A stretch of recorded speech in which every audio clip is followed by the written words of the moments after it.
दोस्तों, विज्ञाननगर कोटा में नर्मदेश्वर भगवान की प्राण प्रतिष्ठा के उपलक्ष्य में कॉमर्स कॉलेज ग्राउंड में अंतर्राष्ट्रीय कथाकार श्री कृष्ण चंद्र शास्त्री के द्वारा भागवत कथा का श्रवण करवाया जा रहा है। इसलिए आप हमारे साथ वीडियो में अंत तक बने रहिए। वीडियो अच्छी लगे तो वीडियो को लाइक ज़्यादा से ज़्यादा शेयर करें। उसी समय का एक बाग है, खाली शरीर बाग का है, अंदर तो इसमें भूसा भरा हुआ है। बोलो जय श्री कृष्ण।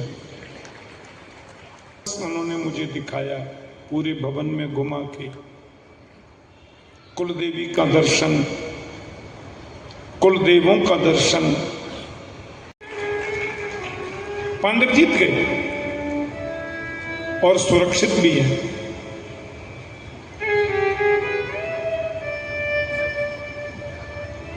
फिर तोड़ी में आ गए।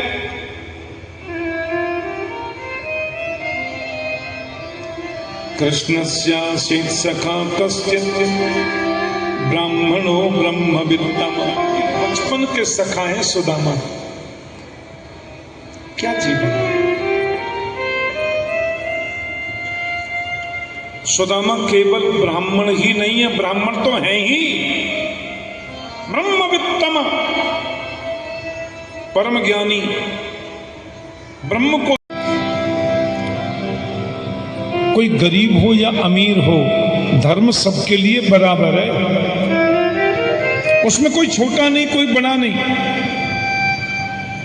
एक लकड़ी बीन कर लाकर के बिक्री करने वाले लकड़हारे की पत्नी के लिए जो धर्म है, जो नियम है, वही निकलने के लिए भी है। कोई अंतर नहीं है।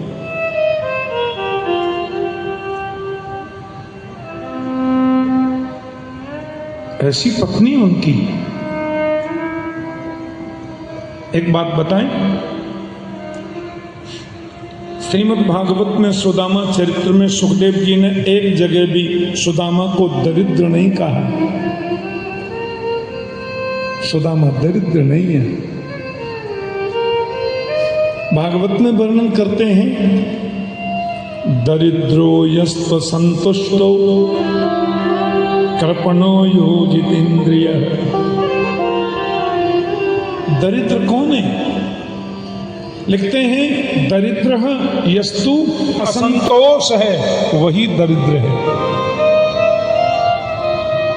और जब आवे संतोष धन, सब धन दूर समान। संतोष सुदामा की कक्ष की छत कई जगह से फूटी हुई है, सही बात है। सुदामा जी के मकान की दीवार ऐसी है कि पड़ोसी का पानी इनकी दीवार में होकर निकल जाए, सही बात है।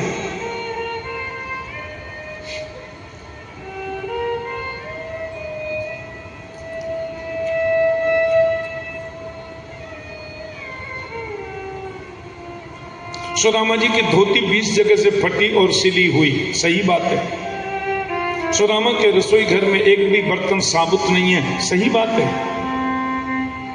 सुदामा जी को सिर ढकने के लिए गमछा तक नहीं है, सही बात है। सुदामा जी के घर में सवेरे भोजन बन जाए तो शाम के लिए कुछ बचता नहीं है, सही बात है। पर सुदामा दरिद्र है, यह बिल्कुल गलत बात है। दरिद्र नहीं है।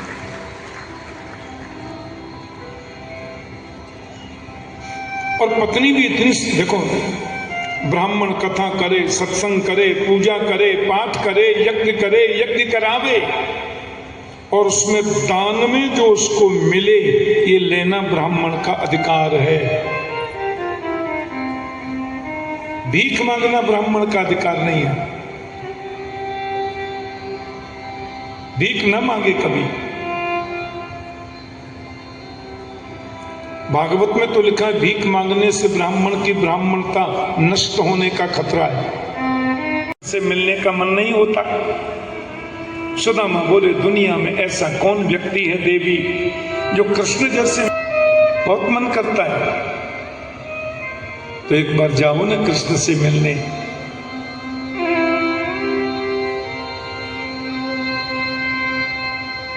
मैं तो इसलिए बोल रही थी कि दास्यति द्रविणम भूरी सीदति द्रविणम भूरी। सुदामा ने कहा सुनो, यदि तुम धन की कामना से द्वारिकाधीश के पास में मुझे भेजोगी, जीवन में कभी नहीं जाऊंगा, कभी नहीं जाना है।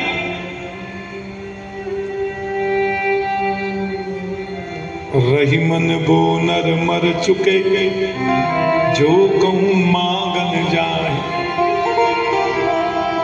नहीं जाऊंगा। पत्नी बोली नहीं गलती हो गई, ना ना ना ना गलती हो गई, आप केवल दर्शन करने जाओ, मिलने जाओ। सुदामा ने कहा कैसे जाऊं? तभी आपको मालूम नहीं विप्रवन, हमारे प्रभु के भवन में ब्राह्मण संत इन महापुरुषों के लिए कोई रोक टोक नहीं है। मैं आपको भी आदर सहित लेके चलता, पर अभी सूचना मिली थी कि भगवान भोग पधरा रहे, भगवान भोजन कर रहे। आपको अन्यथा नहीं लगे तो 2 मिनट आप यहां विराजें, दास अभी जाता है और अंदर की पूरी रूपरेखा देखकर आपको आके बता देंगे हम, फिर चलेंगे। सुदामा ने कहा सिर्फ इतना, ऐसा अद्भुत महापुरुष हमारे द्वार पर खड़ा है। शीश पगान जगा तन पे, प्रभु जान को आने बसो के ही रामा। धोती फटी सिलटी दुपटी, और पाय उपान की नहीं क्षामा। द्वार खड़ो द्विज दुर्बल, रहो चकसो वसुधा अभिरामा। पूछत दीन दयाल को धाम, बतावत आपनो नाम सुदामा। जय जय।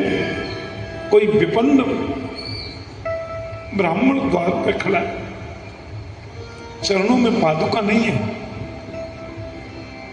दास ने देखा धोती कई जगह से फटी सिली है, एक पात्र है फूटा सा, उस पर रस्सी लपेटी है उदरी सी, हाथ में छड़ी है टूटी सी,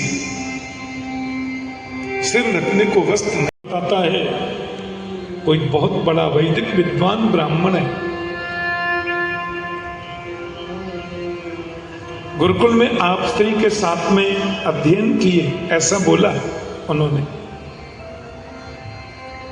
आपके दर्शन की बड़ी अभिप्सा है। नाम सुदामा बोला, आज्ञा क्या बोल दूं? अरे सुदामा जी आए हैं, तुमको सहूर नहीं है? उनको द्वार पर खड़े छोड़कर तुम चले आए। भागवत में लिखा है गोविंद मंच से उतरे नहीं कूदे।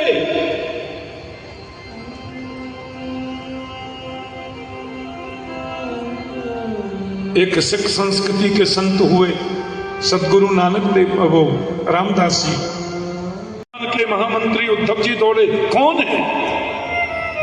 लेकिन गोविंद नंगे पैरों से दौड़ रहे और सांप में जोड़ी पार करके प्रभु ने देखा बाहर सुदामा जी जमीन पर बैठे। सुदामा जी ये कहकर भगवान भुजाएं फैला करके दौड़े और दौड़कर सुदामा को उठाकर नैनन के जल सो पग धो, भगवान के नेत्रों से आंसू निकल पड़े। और हिंदी का कवि तो कहता है, एक बार तो गोविंद ने अपने आंसुओं से सुदामा के चरणों को धो दिया। भगवान सुदामा के चरण धो रहे, अपने अपने अपने सिर को रख दिया चरणों में। और ये दृश्य देख करके भगवान का महामंत्री उद्धव बच्चों की तरह रो पड़ा। अरे ऐसी करुणा मैंने जीवन में नहीं देखी।